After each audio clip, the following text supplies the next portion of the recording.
कोलकाता में trainee doctor के साथ जिस तरह से दरिंदगी की हदें पार की गई हैं, उससे पूरा देश गुस्से में है।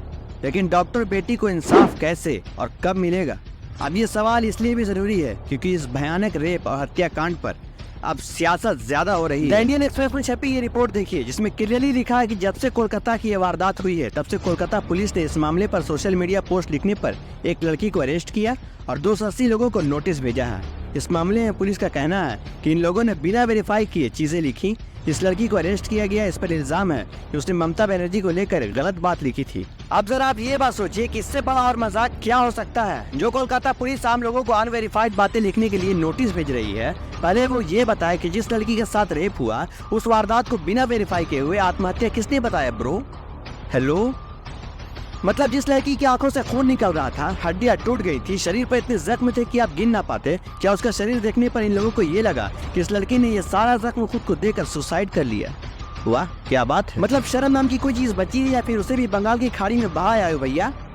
कोलकाता में हुए ट्रेनी डॉक्टर के साथ रेप के बाद ममता बनर्जी सरकार ने जिस तरह से इस पूरे मामले को डील किया है, उसने पूरे देश का सर शर्म से नीचे कर दिया है। पहले अस्पताल और पुलिस ने इसे रेप नहीं सुसाइड बताया, फिर कॉलेज के प्रिंसिपल ने तत्काल इस्तीफा दिया और उसी फुर्ती के साथ उनका इस्तीफा मंजूर करके उन्हें पुरस्कृत करते हुए कोलकाता के सबसे बड़े मेडिकल कॉलेज अस्पताल का प्रिंसिपल बना दिया गया।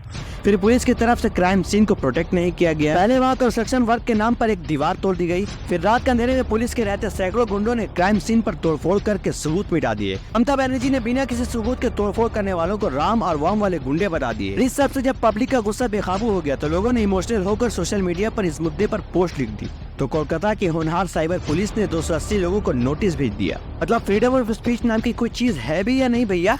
रेप जैसा घिनौना क्राइम किसी भी स्टेट में हो सकता है और ये बात भी सच है कि ऐसे हर क्राइम के लिए आप स्टेट गवर्नमेंट को दोषी नहीं ठहरा सकते। लेकिन बड़ी बात यह है कि अगर कहीं पर ऐसा क्राइम होता है तो उसके बाद वहाँ की सरकार और मशीनरी काम कैसे करती है?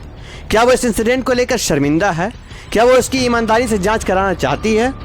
लेकिन ममता सरकार के बारे में ऐसी कोई बात नहीं लगती, और ये मैं नहीं, खुद सुप्रीम कोर्ट कह रहा है। The crime was detected in the early hours of the morning.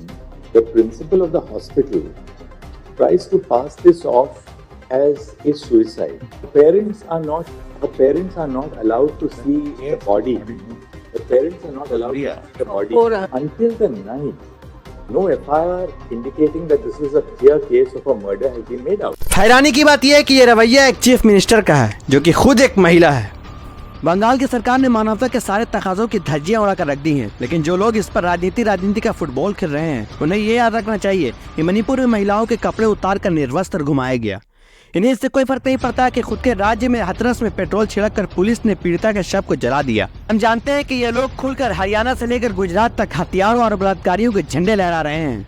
पूरी बेशर्मी के साथ बिल्किस बानो रेपकांड के निरसर सजा याफ्ता हत्यारों और बलात्कारियों को छोड़ रहे हैं। नाबालिग के बलात्कारी और हत्यारे राम रहीम को चुनावी फायदा लेने के लिए पूरी बेहयाई के साथ बार बार जेल से निकालकर मौज कराया गया।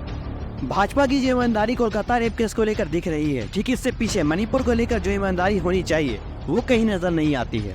दिक्कत यह है कि इनकी जुबान तब खुलती है जब घटनाएं विपक्ष के सत्ता वाले राज्यों में होती है। बावजूद इसके ये बार बार कहे जाने की जरूरत है कि कोलकाता में हुए नृशंसता और भयावता को ना तो स्वीकार किया जा सकता है और ना ही इस पर राज्य सरकार के रवैये को लेकर चुप रहा जा सकता है। लेकिन अब यह पूरा मामला सीबीआई के हाथों में आ चुका है। अब पूरे देश की निगाहें सीबीआई पर है। सीबीआई जल्द से जल्द इस केस के दोषी को पकड़कर डॉक्टर बिटिया को न्याय दिलाए। आज की इस रिपोर्ट में इतना ही। जय हिंद, जय भारत।